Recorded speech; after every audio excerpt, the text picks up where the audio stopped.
Halo, selamat pagi. Assalamualaikum warahmatullahi wabarakatuh. Hmm, Kita ketemu lagi dalam mata kuliah dasar agronomi. Untuk hari ini, saya akan menerangkan tentang peran energi terbarukan untuk pertanian berkelanjutan. Kenapa ini harus saudara pahami?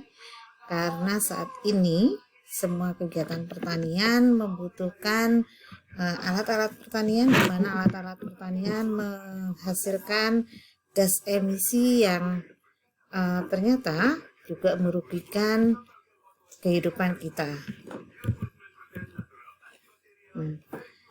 Energi bersih dan terbarukan itu sebenarnya dapat juga memberikan dampak positif dan sangat berperan dalam menciptakan pertanian berkelanjutan. Nah, pertanyaannya adalah sekarang bagaimana sih perannya energi bersih dan terbarukan itu di pertanian kita yang secara notabene-nya itu tadi disampaikan bahwa kegiatan pertanian itu justru menghasilkan emisi. Jadi pertanian berkelanjutan itu adalah bahwa agriculture itu merupakan aktivitas penting dalam penyediaan makanan bagi manusia. Artinya adalah bahwa selama manusia itu masih hidup, selama kita membutuhkan makanan, maka kegiatan pertanian itu pasti berlangsung. Namun sedikit orang yang mengetahui, yang memahami bahwa mayoritas mesin pertanian yang digerakkan oleh bahwa mesin pertanian itu mayoritas digerakkan oleh bahan bakar fosil. Nah, di mana kegiatan tersebut menghasilkan gas rumah kaca yang dapat mempercepat perubahan iklim.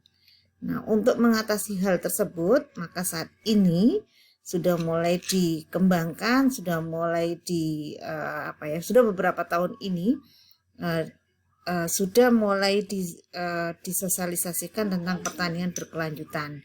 Karena pertanian berkelanjutan ini menjadi alternatif solusi bagi kegiatan di bidang pertanian yang merupakan aktivitas penting dalam kehidupan manusia. Nah, prinsip pertanian berkelanjutan awalnya dicetuskan oleh Corvin ya pada tahun 1999, di mana beliau menyatakan bahwa pertanian berkelanjutan itu memaksimalkan produktivitas tanaman dan menjaga stabilitas ekonomi, tetapi meminimalisir penggunaan sumber daya alam yang terbatas dan dampak lingkungan yang merugikan. Nah, sistem energi terbarukan itu akan sangat cocok diterapkan untuk mendukung prinsip tersebut. Di Politeknik sendiri sekarang juga sudah ada program studi energi terbarukan di bawah jurusan teknik. Kenapa ada program studi itu? Ya karena ingin menjawab permasalahan yang ada di pertanian, sehingga nantinya kegiatan agriculture kita itu akan terus berlangsung untuk kepentingan manusia itu sendiri tanpa merusak alam yang memang dibutuhkan oleh manusia. Nah, kira-kira untuk apa saja energi pada sistem pertanian itu dibutuhkan? Oke. Baik. Yang pertama, energi sangat dibutuhkan dalam bidang pertanian dalam menghasilkan tanaman atau proses pasca panennya, ya. Pada saat menghasilkan pertanian, pada saat berbudidaya itu kita butuh energi sangat besar untuk kegiatan pertanian. Misalnya sekarang sudah sangat wajar pada saat melakukan budidaya, pengolahan lahan diawali dengan menggunakan hand traktor, tidak lagi menggunakan bajak yang menggunakan sapi. Kemudian pada saat berlangsungnya budidaya itu juga dibutuhkan air irigasi, di mana juga menggunakan mesin. Kemudian pada proses pasca panennya juga sudah digunakan mesin-mesin pertanian. Nah, energi dalam hal ini dibagi menjadi dua tipe, yaitu ada energi langsung atau direct dan energi tidak langsung atau indirect.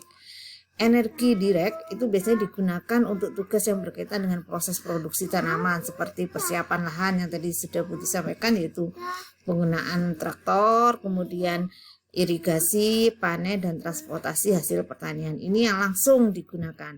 Tapi energi yang indirect, yang tidak langsung, itu digunakan untuk manufaktur, untuk processing, pengemasan, transportasi, pupuk, kemudian pestisida, benih dan mesin pertanian. Semua kegiatan-kegiatan pertanian semua kegiatan-kegiatan yang mendukung arah pertanian itu menggunakan energi secara tidak langsung untuk kepentingan pertanian itu sendiri. Nah, konsumsi energi untuk menunjang seluruh kegiatan ini mayoritas menggunakan bahan bakar fosil. Semuanya menggunakan bahan bakar fosil, misalnya di dalam pengemasan. Pada saat melakukan pengemasan itu ada mesin pengemasan, di mana mesin pengemasan itu pasti menggunakan energi yang dihasilkan dari pergerakan-pergerakan panas oleh mesin itu, dari listrik dan sebagainya.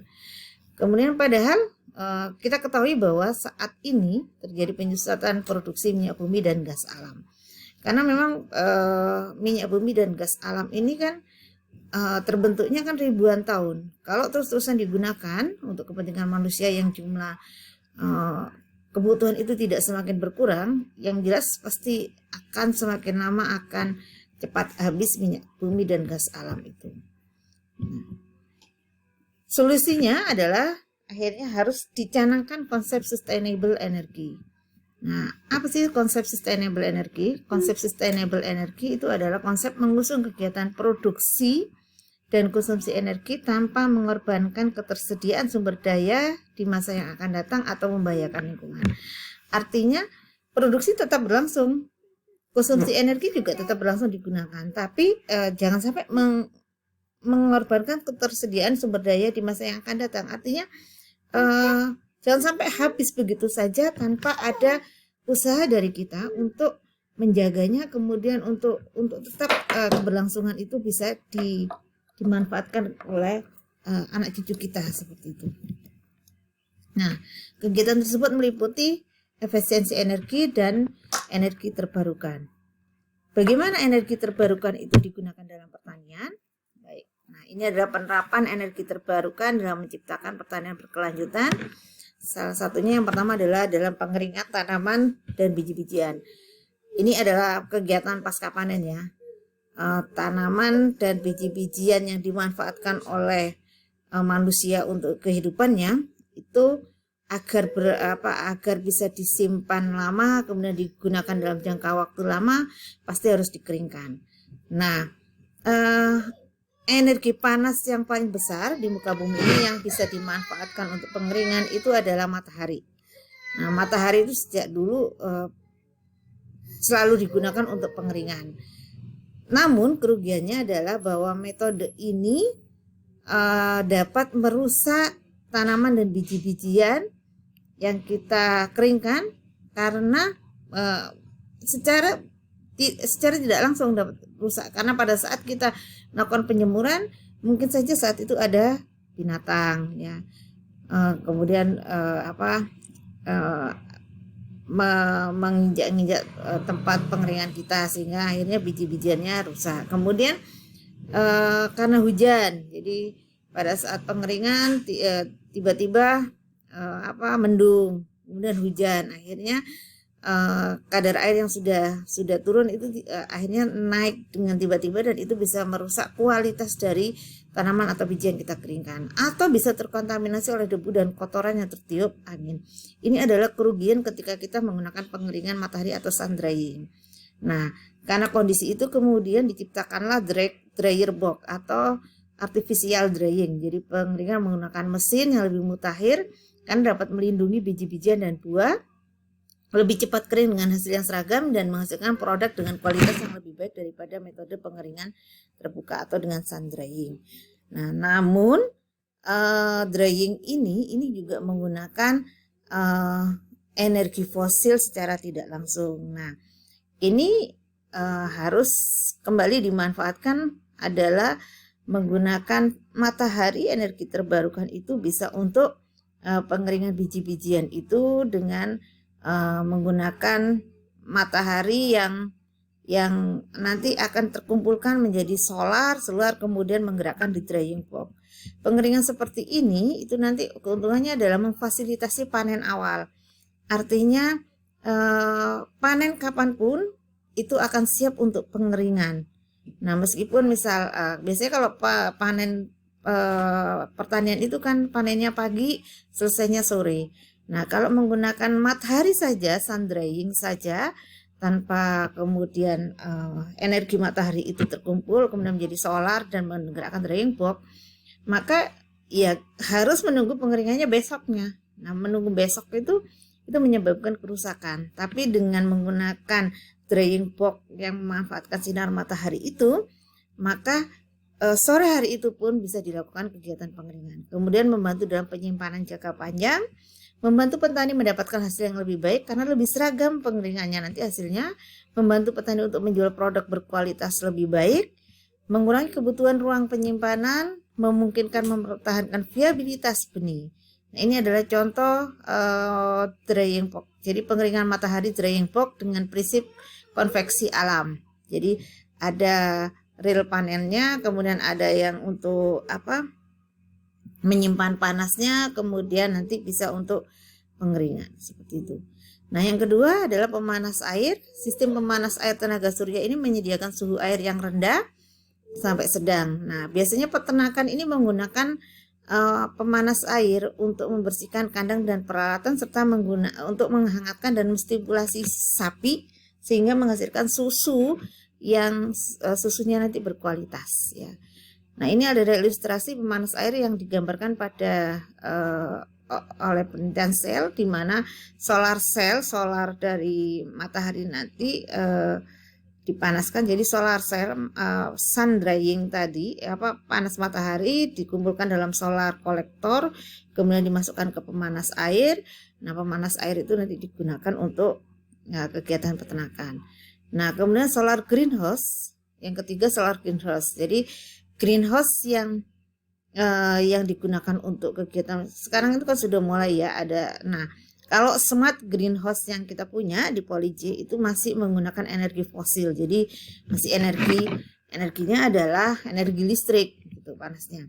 Nah, yang bagus itu sekarang sebenarnya adalah solar greenhouse. Ini nanti saudara sebagai mahasiswa pertanian silakan bergabung dengan mahasiswa teknik bagaimana membuat solar greenhouse. Artinya greenhouse kita tidak lagi bertumpu kepada listrik, tapi kita gunakan solar yang dikumpulkan dari sinar matahari kemudian menggerakkan kegiatan smart greenhouse kita seperti itu. Nah, ini seperti ini. Ini ada contoh solar greenhouse di mana panas terkumpul, kemudian nanti dia akan menggerakkan greenhouse karena greenhouse-nya ini untuk semua suhu udara, kelembapan itu semuanya adalah terkontrol. Ya. Kemudian ada solar PV untuk pembangkit listrik. Nah, ini sama tadi, jadi sel surya mengubah sinar matahari menjadi arus listrik, kemudian nanti itu akan digunakan untuk kegiatan pertanian, peternakan dan kebun. Ya.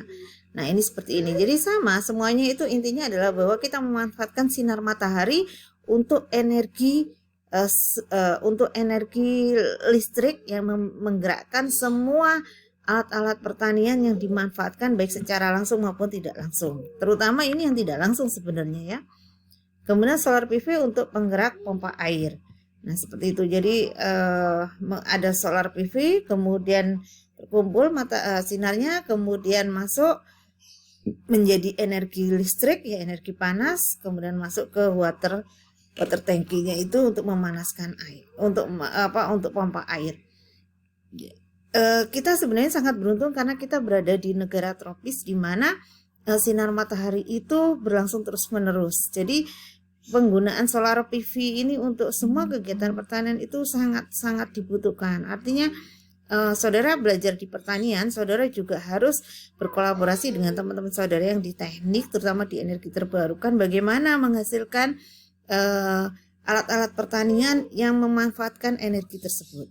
Nah, bahan bakar terbarukan ini juga biodiesel atau etanol, ini bahan bakar terbarukan yang tidak berbasis minyak bumi ya. Nanti bisa dimanfaatkan jadi dari nabati, lemak hewani seperti itu ya. Nah, kesimpulannya adalah bahwa bahan bakar itu bisa dijadikan sumber energi untuk berbagai aplikasi di bidang pertanian. Sumber energi, sistem energi terbarukan itu memainkan peran penting di sektor pertanian untuk mengurangi konsumsi bahan bakar fosil untuk berbagai aplikasi. Baiklah, itulah adalah peran renewable energy untuk pertanian berkelanjutan. Nah, sekarang pertanyaannya adalah bagaimana peran saudara